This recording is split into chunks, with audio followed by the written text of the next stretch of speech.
Welcome, lovely listeners, to the Stories, Fables, Ghostly Tales podcast, and I'm here to share a fantastic tale with a very unique twist. Oh yeah, it's gonna be good. The story today is Knock Knock by Bree NicGarran, and guys and gals, Bree does not disappoint. This story had me on the edge of my seat just narrating it, and I hope I can immerse you into this story just as well as Bree did for me. What happens when the police locates an account of a missing person that they wrote themselves explaining their disappearance and how they disappeared? Join me, listeners, for this thriller of a tale titled Knock Knock. Now, before we jump in, if you have a story, a recommendation, or know any authors, reach out to me at StoriesFablesGhostlyTales@gmail.com, and I'll do my magic in bringing it to life. So grab your hot tea, just like me, turn off those lights, pump up the sound, and get ready for a bone chiller of a tale. On the night of October 27, 2004, several residents on Data Redacted Road in Data Redacted called the police station to report a disturbance at home of one of their neighbours. The reports indicated that a possible home invasion was in progress, as a number of people in dark clothing had been seen moving furtively around the property at Data Redacted, later determined to be the residence of one Alice Data Missing, a single female in her mid-20s who lived alone. Some callers reported raised voices, which were taken to be indicative of a confrontation between the homeowner and a possible assailant. Officers arrived on the scene at 23:23 hours, approximately 2 minutes after a 911 call indicated that a young woman was seen confronting one or more possible intruders at her front door. However, the caller could not give further information due to the sudden surge in the local electrical grid, which shut down the power for the entire neighborhood. When the responding officer searched the residence, the front door was ajar, and there was no sign of Alice Data Missing. Investigators noted that there was no sign of forced entry or struggle inside the house. The subject's possessions were all intact, including valuable electronic equipment and a set of car keys left in plain view. The vehicle they matched was still in the driveway. The only evidence at the scene was a partial set of footprints in the gravel walk which led around to the rear of the house, and these were discarded on the grounds that they were too small to belong to an adult.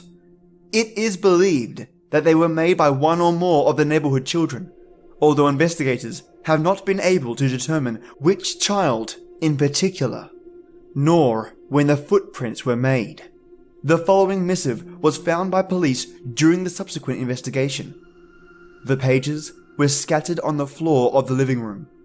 It is believed that they were originally stacked on the table in the foyer and were blown off by a breeze from the front door, or disturbed by the entry of the officers Data Redacted and Net Data Redacted. It is believed that the subject wrote an account of certain odd going-ons in the days and possibly minutes leading up to her disappearance. Investigations into the matter is ongoing. Though the case officially went cold in the spring of 2010, and no new leads have been generated in quite some time. As of this writing, no trace of Alice Data Missing has ever been found. The written document found at the scene remains the best and only insight into the subject's life immediately before she went missing. I'm not sure who's going to be reading this. I'm not even sure who would believe me if they did. But I have to get it down on paper. I have to. Somehow, it's not quite real when I try to put things together in my head, but with writing it becomes clearer. In any case, by the time anyone reads this, I doubt I'd care even if I did hear it. Because there are lots of stories in this world, real and imagined. And this one is mine. I've never been a big fan of other people. Even when I was a child myself, I felt out of phase somehow. My classmates seemed to shun me, not out of any particular malice, but simply in the way that a round hole shuns a square peg. Of course, the fact that my family moved just about every other year for most of my life didn't help matters much. It started when I was in grade school, and there never seemed to be any reason for it. My folks didn't have military contacts or job transfers. I'd just come home and find another for sale sign on the front lawn. I spent so much time feeling disconnected from the people around me that it started to feel normal by the time I was in my 20s. Living alone wasn't so much a choice as a necessity. I didn't have any close friends. I had no siblings, and since my teens, I'd been getting a strong impression that my parents really wanted me to leave.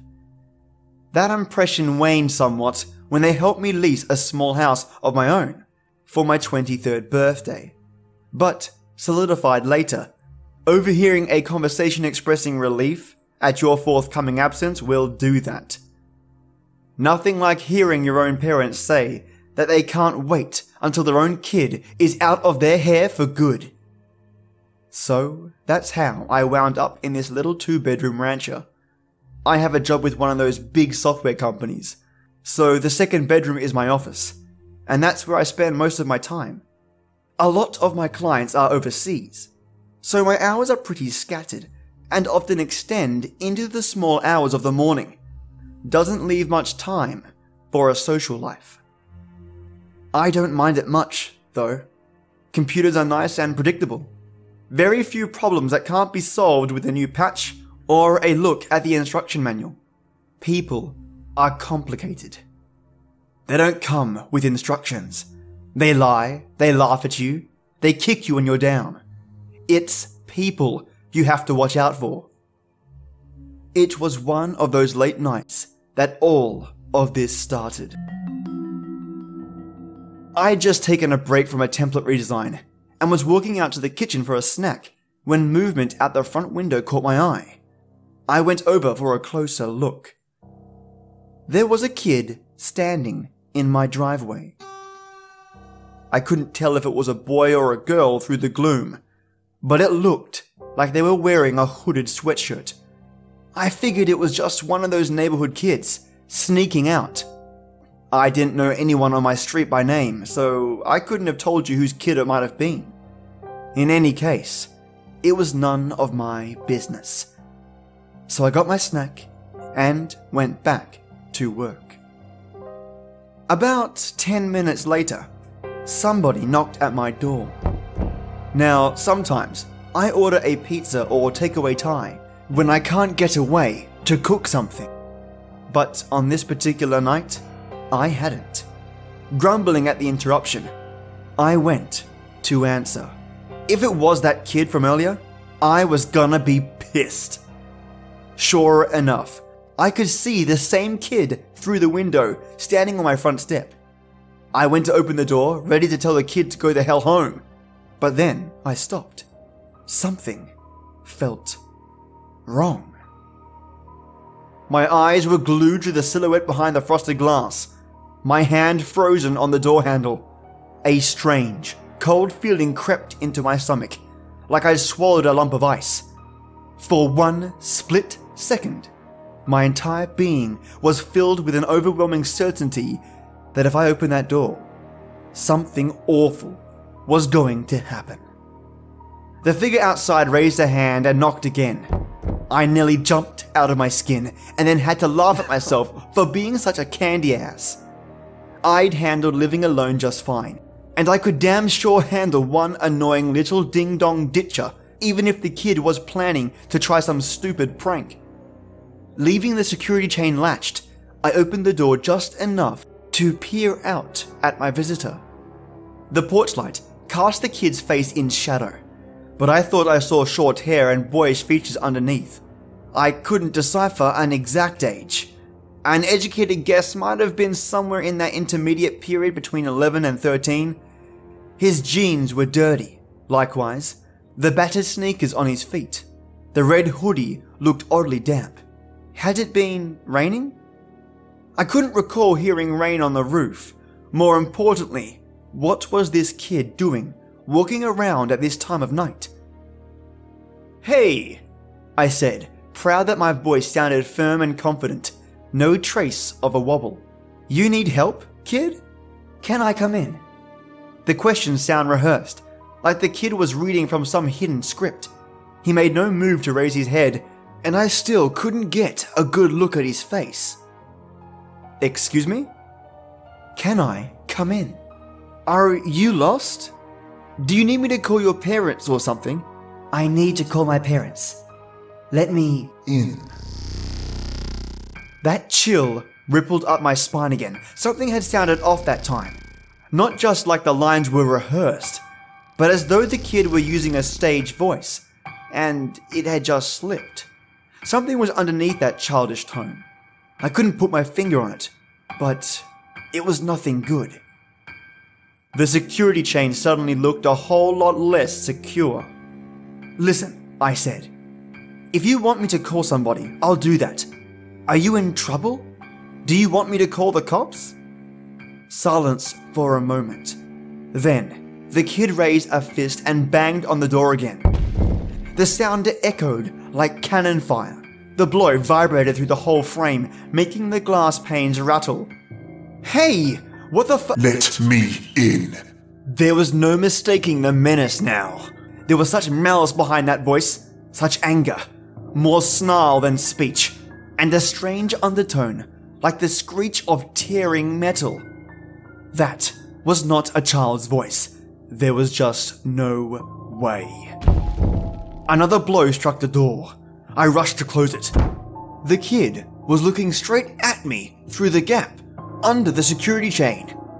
I could see his face now, and it made that sick, chilly feeling creep into my gut again. His skin was white, whiter than salt, whiter than cracked ice, whiter than snow. White like paste or paper, and with a too perfect finish, like someone had sculpted it, fired it, sanded it smooth. A facsimile of a child's face, a life-size doll, but the eyes, they were the worst. Pitch black. Pools of lifeless ink, horrible in contrast to the porcelain skin. The porch light made stars of half-consumed light in their depths, but only just barely. The child thing smiled, and one thin hand reached towards the gap in the door, toward the increasingly flimsy-looking chain, the only thing between me and this thing from the pit. I threw myself against the door. The kid jumped back to avoid losing a finger as it slammed shut. I threw the deadbolt and leaned against it, waiting for another blow. It never came. After a few seconds, I heard footsteps on the gravel and realized, with a terrified jolt, that the kid, the thing, was moving around the side of the house. I dashed for the back door and bolted that too. Bare seconds later, the doorknob began to rattle. Unlike the front door, this one had no glass panes, only a peephole. For once, I was grateful for that. The footsteps circled the house for the next several hours. I closed all the blinds so no one could see in and huddled on the couch in the living room, baseball bat in hand, staring at the front door. At any second, I expected to hear another knock, or the sound of breaking glass from one of the other rooms.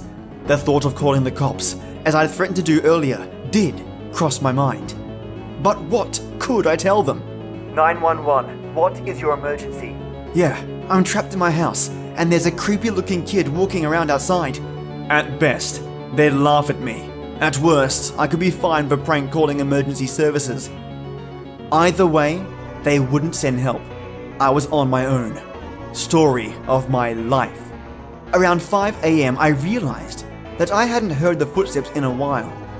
A risked peek through the blinds in several rooms showed that the kid thing had vanished. I hadn't heard it leave. It was just gone. as if some distant timer had dinged, and the lurker had vanished with the snap of its chalk-white fingers. I went through the rest of the day in a bit of a daze, trying to wrap my head around the night's events. What if it's some sort of elaborate prank? Something involving sclera contacts and voice modulators? Had I had some bad takeaway and just dreamed the whole thing?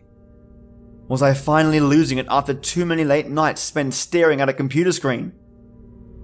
I tried to work, even though it was my day off.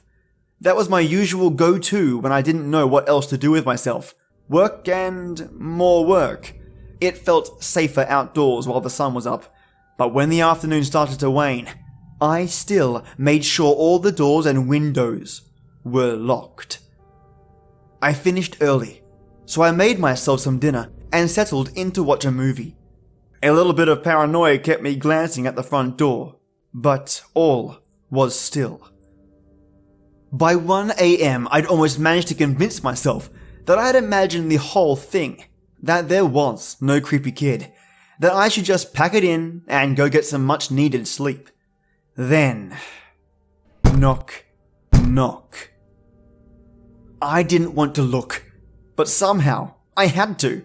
I crept to the front door and sure enough, there was that kid-sized silhouette behind the frosted glass, one arm raised. Knock, knock. Let us in. That same inhuman tone, that same underlying snarl. It wasn't even bothering to pretend. I wasn't dreaming. I wasn't dreaming and I wasn't crazy. This was happening. We know you're here. Let us in. Wait. Us? What did it mean? Us?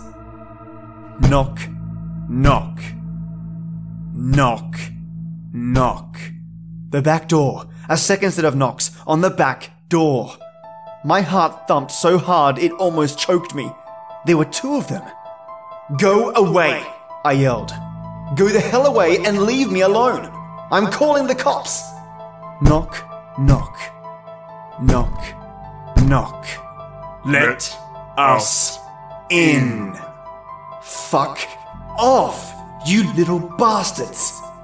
I grabbed my bat again, glad I'd locked up well before dark, and went to find my cell phone.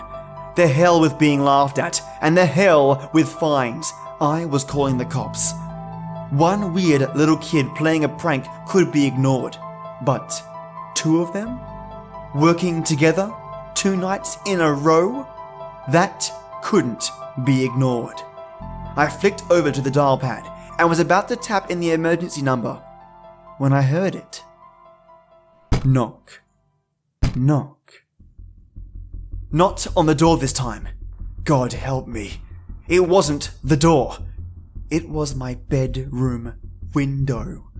Heart hammering against my ribs, I turned, and there, just standing outside the window, not even 3 feet away, was a little girl. I could only see her outstretched hand at the top of her head, but that was enough. Her nose was level with the sill, and a pair of dead black eyes was looking straight in at me. The tiny hand that reached up to rap against the glass was corpse white. The tiny fingernails were an odd shade of bluish grey, as if the blood that flowed beneath was something other than crimson. Knock, knock. I heard her little voice through the window, tiny and nasal, overlaid with a rising yowl like an angry cat. Let us in. I yanked the blinds down and dashed across the hall into my office. The window pane there was mercifully empty for the moment. I wasted no time in drawing the blinds there too, and I pulled the tall bookcase in front of the window for good measure. The knocking continued for hours, as did the footsteps circling around the house. A few times they knocked on the window on the other side of the bookcase, but I stayed quiet, crouched inside the closet and waiting for the sun to come up. The next night they came back, and the next and the next. With each visit, their numbers grew until it sounded like there was a small hand knocking on every square inch of the walls and windows. A bevy of screeching whispers followed my every step and filled my dreams with a never-ending chorus of "Let us in." I stopped sleeping. I barely made it through my workdays. I only ever left the house in the broadest daylight, and I always searched each room thoroughly when I returned, half dreading that one of the little monsters would somehow get in and be crouched under my bed or behind a door, waiting for me. What could I do? The house was all I had. My parents weren't going to take me in. I didn't have any friends to call, nor did I have the money for a hotel. Moving was out of the question, and anyway, it wouldn't happen fast enough to help me. I was on my own. I covered my windows with newspaper to block out the sight of those small shapes darting by. I couldn't tell exactly where they were, but at least they couldn't see me either. The baseball bat was never out of my reach, not for 1 second. I didn't know how much good it would do against these things. But if they were determined to get me, then I was just as determined to go down swinging. On the 7th night, as I huddled in my office closet with bat in hand, I heard the voice of the boy thing from the very first night right outside the window. Alice. I nearly had a heart attack. I know you can hear me, Alice. Let us in. Get bent, you little shit, I muttered under my breath. We have so much to tell you, Alice. There is so much you need to know. Let us in, Alice. Adrenaline and anger flooded my veins, driving away the fear for a few blissful seconds. I thumped the bat hard against the wall as if it could magically pass through and smack the creeper in his pasty China doll face. "Go away!" I screamed at the top of my lungs, not caring how hysterical it sounded. "Get the hell off my property before I come out there and beat your rotten heads in." You won't do that, Alice. Shit. Since when was calling my bluff part of the plan? We know you, Alice. You're ours. You've always been ours, and we know you so very, very well. Just let us in. That scared me more than anything. This wasn't random. These things hadn't just decided to torment someone they'd happened to discover living alone on a dead-end street. They knew my name. They were looking for me. Trying not to hyperventilate, I put my fingers in my ears, curled into a ball on my closet floor, and stared at the bookcase covering the window until the feeble light of dawn glimmered around the edges of the dark wood. That day, I blew off work entirely and dove headfirst into the internet looking for information. A lot of wild theories circulated about weird creatures that looked like black-eyed kids who knocked on people's doors. Some sites said they were demons, others insisted they were aliens. Still, others had wild theories about the spirits of murdered children. I was at a loss. There was too much speculation, and not enough hard evidence for me to draw any sort of conclusion.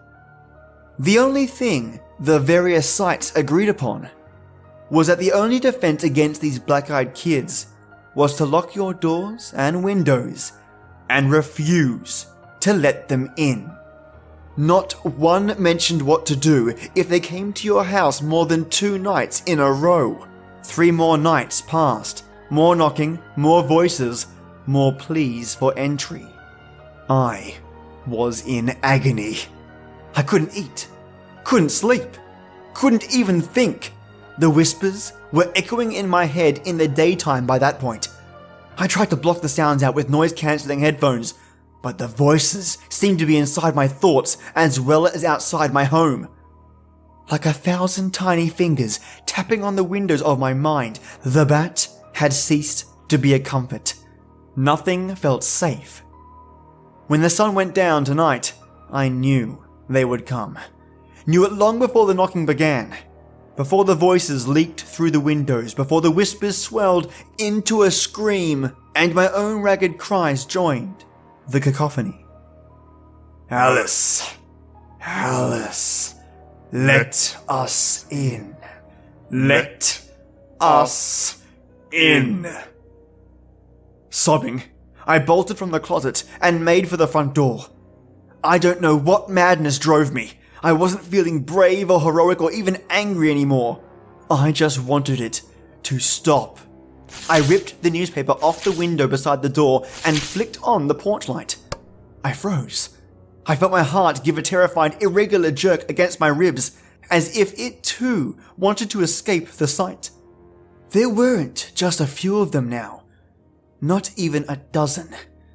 There had to be close to 50, maybe more, all in those damp, red hoodies, all standing stock still with those soulless eyes fixed on the house.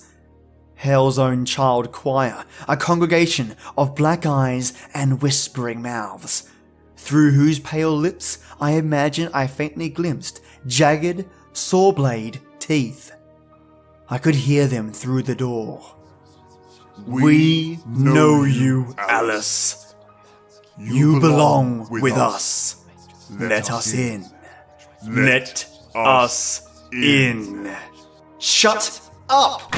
I banged my fist against the glass. Shut up! You creepy little bastards! I'm not letting you in. Go away and leave me alone. God damn it! The whispers stopped. The silence that followed was almost louder than the voices had been. They seemed to withdraw from the front porch ever so slightly. I didn't see them exactly move. They were just on the steps 1 second. Then I blinked and there were several feet further back on the walkway. Another blink and that familiar face was inches away on the other side of the glass. He seemed to have gotten taller somehow since the first night, as if my fear was some sort of growth stimulant. Our eyes were almost level with each other, and I stared into that pitiless darkness, terrified that if I blinked again, I'd suddenly find him beside me inside the house. Deep in those hollow voids, I thought I saw faint sparks, the color of rotten limes. Up close, his mouth looked like the maw of some primordial beast, too large for his face and full of teeth that sprouted like shards of broken glass from pale greenish gums. He smiled at me, and the grin stretched halfway around his head. It's been a long time. A long time? What the hell did he mean by that? Was this all some sort of sick joke to them? I haven't seen you since you were very small. You've grown, Alice. Grown out of your pigtails and into your very own house. Our little girl lost, all grown up now. What the fuck are you talking about? You're ours, Alice. We lost you when you were very small, but now we've found you again. Lost me? I was falling into the bottomless pit behind those eyes. Something was nagging at the back of my mind, like pieces of a puzzle that don't quite fit, trying to put themselves together. Your parents asked for you, Alice. Begged for you. They brought sweets to the toadstool ring and soft dead things to the old oak. They pleaded and cried, told us their child was dead, asked us to give them another. So we gave them you. The world seemed to fall away beneath my feet. This couldn't be real. My parents were my parents. My mother had carried me, given birth to me. How many times had they told me the story how my father had nearly fainted in the delivery room? They recounted it every year on my birthday, and they laughed. I had a birth certificate with their names on it. I was their child. Wasn't I? But our children are not like human children, the thing outside the door continued. They look like human children, walk and talk and breathe and eat and cry the same. but there is always something just a little off. The mortal ones, they can't explain it, can't even put words or reason to it, but they feel it, Alice. They feel the strange in you. Haven't you ever wondered why the world seemed to hold you at arm's length? Why no one wanted to get close to you? Why even your parents never seemed sure of you? I'd never given it a second thought. I'd always assumed that other children just didn't like the new kid who'd just arrived at school, or the weird kid playing at the edge of the playground. I'd always assumed that my parents hadn't wanted children, or maybe that I wasn't the kind of kid they wanted. But looking back, everyone I'd ever met had given me the same look. Cautiously friendly at first, then explicably wary, uneasy, like I was some wild thing that might bite if provoked. Your parents did not honor the bargain, Alice. You were only meant to be theirs for a short while, before you came home, as all our children do. We tried to find you, Alice. For so very long we tried. But you just kept moving, hopscotching from one town to the next. Whenever we came calling, they'd pack up and run. And then you grew up and they sent you away. All those unexplained changes of addresses, the strange looks on my parents' faces when I'd ask why I had to change schools yet again. The silence of clenched jaws on an early morning car ride I could only just barely recall. Why had we moved so much? I felt a few more puzzle pieces slide into place. A picture was beginning to emerge. The grin was softening now. It looked almost friendly. But now we've found you, Alice, and we've come to take you home, as we should have done all those years ago. Open the door, Alice. The thing raised one hand and stick-thin fingers with tips the same shade as new moss tapped gently against the glass. Let us in. My throat was drier than 1,000 deserts. It seemed to close on itself as I tried to summon the will to choke out the words. Who? What are you? A sea of smiles opened in my yard. Carnivorous eyes lit with spring-colored sparks. I almost heard the words before the whispers came. Family. Family. Your family, Alice. We are your family. The tall boy on my porch smiled, and there was something like affection in it. Alice, it's time to come home. I don't know quite how I ended up on the couch, but I know I've been sitting here for a long time, writing all this down. Like I said, it makes more sense that way. Makes the pieces fit together in my head. I checked the internet too, just once more. And there's a word for this sort of thing, for stolen children, substituted children. You don't see it much outside of the old fairy tales, but it does exist. Changeling. Yeats even wrote a poem about it. Come away, O human child, to the waters and the wild, with a fairy hand in hand, for the world's more full of weeping than you can understand. There are so many more like me, people they've lost as children for one reason or another, that they come to retrieve. But if those people have spent too much time away, they don't recognize their family anymore. They just know there's something strange, something off about the kids knocking at their door, and fear makes them run, like I did. I don't know why my parents did what they did, why they asked for me, why they held on for years to a child that they couldn't bring themselves to love, why they didn't just give me back when it became apparent that I was too strange, too other for their safe little world. Maybe they wanted to keep trying. Maybe they were desperate. I don't know. It doesn't really matter now. They're still outside, but there's no more knocking, no more whispering. They're just standing there, like they're waiting for me. These fey, inhuman things. My family. And I think I'm ready to go with them now. Well, what do you all think? I really loved this one. A story that starts with intrigue, then to suspense, horror, and diverts from one horror creature to another, then a unique ending? Holy moly, what a roller coaster. Thank you so much, Bree NicGarran, for this truly wonderful story. It was brilliant and a pleasure to read. You had me captivated for the entire time.